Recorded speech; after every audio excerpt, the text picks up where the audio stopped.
اشتراک کرده بود از کجا آغاز کرد تا بالاخره امشب ما را تنها میگذاره. سراج از خودت خواهش میکنیم که آخرین آهنگ و آخرین تحفه تا به کسایی که تا امروز برات رای ارسال کردن برشان تقدیم کنی. آمادگی آهنگ آخر ندارم، نمیخوام. سراج میگه من دیگه نمیخوام. آهنگ بود خوندم خلاص شد دیگه. چرا سراج؟ چی دلیل است که بسیار گله داری؟ بسیار ناراض هستی امروز؟ ما نگفتم که ناراضم. امی که امروز آهنگ آخر نمیخوانی بسیار جدی هم هستی. خب به خاطر که نمیخوام وقتی یاد شدم دیگه خوندن دیگه چی باید که بخونم. همین علاقه‌مندم میگم بفهمن که شاید همین اندازه استعداد دارم، همون صدایی که دارم، آواز دارم دیگه اگه هر چند بخونم بازم همون بره. علاقه‌مند هیچ مشکلی نیست. مگر کسایی که امروز تا امروز برات رای دادن واخو سر حق دارن یک آهنگ؟ نه دیگه نشه. سراج کسایی که تا امروز برات رای ارسال کردن آیا مقدر حق ندارن؟ دست اینا رو میبوسم، مشکل ندارم. اینا این مرحله هم نیستن که رسیدن. دستشان ببوسی. یک آهنگ میتونه که تمامشان خوشحال بسازه.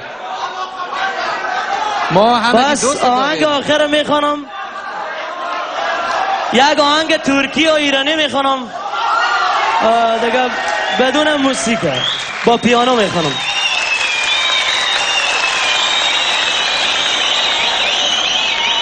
بیننده عزیز برنامه امشب و پایان رسیدم. دوستای عزیز تا که فردا شب باز هم با مرحله 4 بهترین مهمان خانه های شما همتون عزیز هستیم. شما را به خداوند بزرگ و مهربان می سپاریم. خداوند یار و مددگارتان.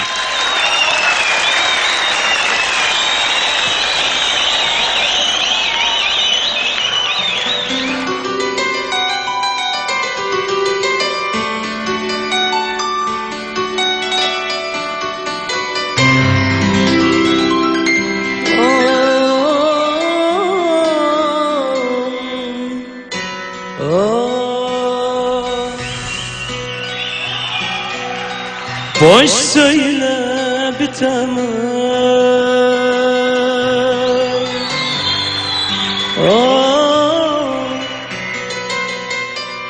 Bırakma terk etme beni.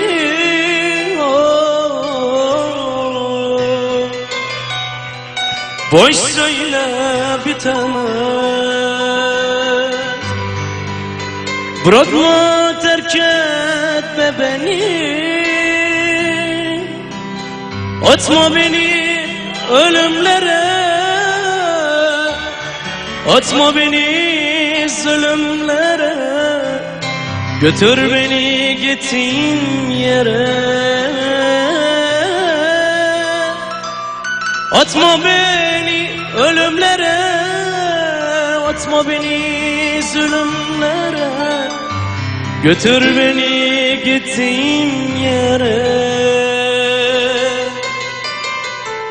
Sensiz ben nefes alamam buralarda, hiç duramam, tek başıma yalnız kalamam.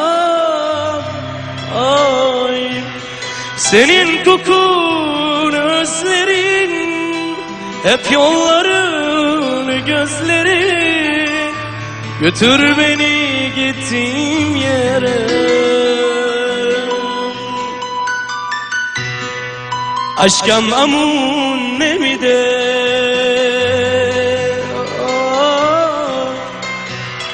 aksa to baz bebinam.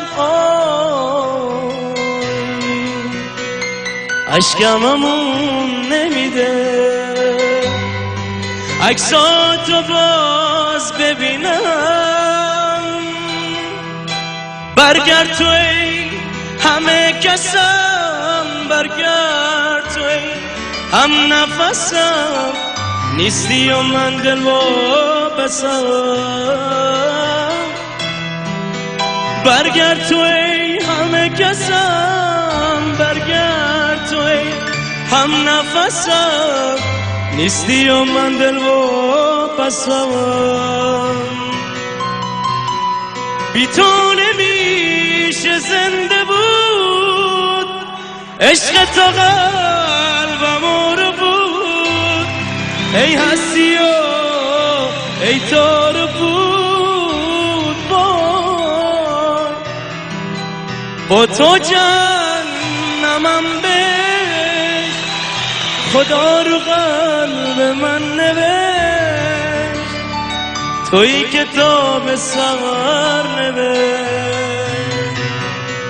بی تو نمیشه زنده بود، عشق تو قلبم رو بود.